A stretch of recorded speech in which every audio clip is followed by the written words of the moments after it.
Svo hér við hliðina á start-stopp takkanum erum við með myndavélina. Þar getum við alltaf virkjað myndavélina. Kemur hún hér upp á efri skjáinn.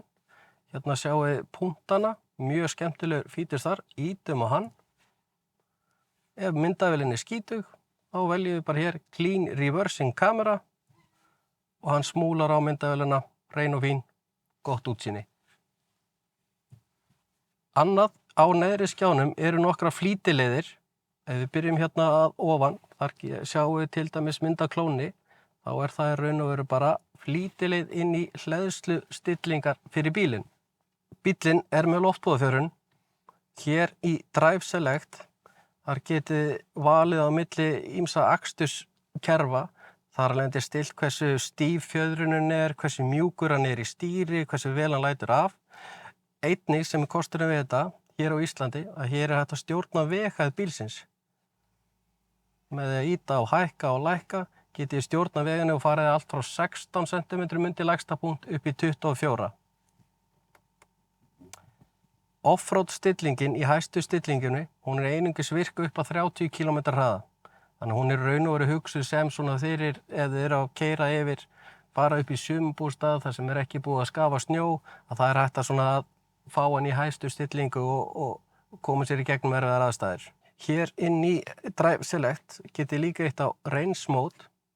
Ef þið ýtið hér á Range Mode, getið náð í auka drægni á bílnum, þá slekkur hann á miðstöðinni og fer í lægstu stillingu. Í raun og veru fer í ham til að eyða sem minnstu rafmagni.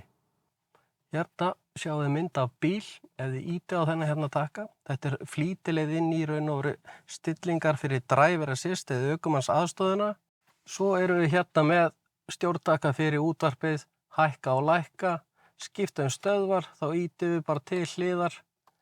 Einnig er hægt að skjáirnir, þetta er raun og veru talva, tölvur það geta frosið. Ef við höldum takkanum inni, þá erum við raun og veru að restarta tölvunni og þar af leiðandi skjánum. Einfalt og þægilegt. Við eigum ekki þurfa að gera þetta oft. Hér erum við með sjálfskiptinguna í bílnum. Mjög einföld og þægileg notkun. Við ýtum upp til að fara á bakkirinn. Heyri kannski hljóðið sem bíllinn gefur frá sér, en þetta er raun og veru skylda að bíllinn gefur frá sér hljóð þannig að gangandi vegfarendur geti gert sér grein fyrir því að það sé bíll nálægt. Þetta hljóð er virt upp á 30 km hraða. Svo ýtum við hérna bara niður, þá erum við komin í hlutlausan, einu neðar, þá erum við komin í drive og svo einu neðar, þá erum við komin í sport til að fá öll hestöflin til að virka. Hér á hliðinni erum við með parktakkan, við ýtum á hann. Bíllinn er komin í park, ekki þörf á því að setja handbremsu en það er hægt. Þá gerum við það eins og á gamla mótan, tókum upp til að setja hana á, ýtum niður til að taka hana af, en leið og þú ferð með bílinn í bakkir eða í drive, þá sjálfkrafa losar hann sig úr handbremsu. Hér á milli erum við með 12 volt til að stinga í samband, glasahaldara, hér erum við með 2 USB-tengi, fínt hólf hérna og hér er gat á milli, þannig að hér er hægt að hafa snúruna á milli og geyma símann hér. Leggjum svo niður og fyrir þá sem eru handlangir, þá er lenging á þægindarpúðunum.